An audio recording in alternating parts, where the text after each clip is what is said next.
پاکستانیوں عمران خان کا سب سے مقبول جملہ ہے کہ نہ یہ پڑھے لکھے ہیں اور نہ یہ کوشش کرتے ہیں۔ آج خواجہ آصف نے عاصمہ شیرازی کے پروگرام میں بہت بڑی بڑی باتیں کر دیں۔ ایک بات انہوں نے یہ کر دی کہ ہمیں لڑایا گیا، ہم نے حصہ لیا، یعنی اپنی فوج کو بھیجا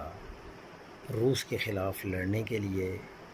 تو اس وقت ہمارا ریٹ لگا، انہوں نے ہمیں کم پیسے آفر کیے، لیکن ہم نے کہا یہ تو پینٹس ہیں، تو انہوں نے ہمارا ریٹ بڑھا دیا، کیونکہ اس وقت کے ڈکٹیٹر کو اپنے دور اقتدار میں دوام چاہیے تھا۔ پھر اس نے پرویز مشرف کی بات کی کہ اس وقت بھی ہم نے ایک جنگ چھیڑی اور اس وقت بھی ہمیں ڈالروں کی ضرورت تھی، اس وقت بھی ہمارا ریٹ لگا، امریکہ ہمارا گارنٹر بنا رشیا کے خلاف بھی، اور جو ہم نے دوبارہ جنگ شروع کی جنرل مشرف کے دور میں اس وقت بھی۔ تو اب بات یہ پیدا ہوتی ہے کہ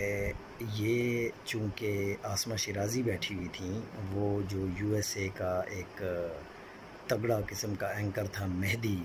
وہ نہیں بیٹھا ہوا تھا، ورنہ وہ یہ سوال بھی ضرور کرتا کہ اس بار کیا ریٹ لگایا۔ اب ان کی مثال ایسے ہی ہے کہ ایک ہاتھ میں شراب کی بوتل پکڑ کر پی رہے ہوتے ہیں اور پیتے ہوئے کہہ رہے ہوتے ہیں کہ شراب پینا حرام ہے۔ اس سے بندہ تمیز بھول جاتا ہے، اس کے پینے والوں کو سخت سزائیں ملنی چاہیے۔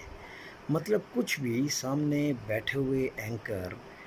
اگر کوئی مہدی حسن کی طرح کے ہوں تو وہ تو ان کو زبردست قسم کا اگلا سوال کر دیں، لیکن چونکہ یہ تو عاصمہ شیرازی صاحبہ ہیں تو کیا ہو سکتا ہے۔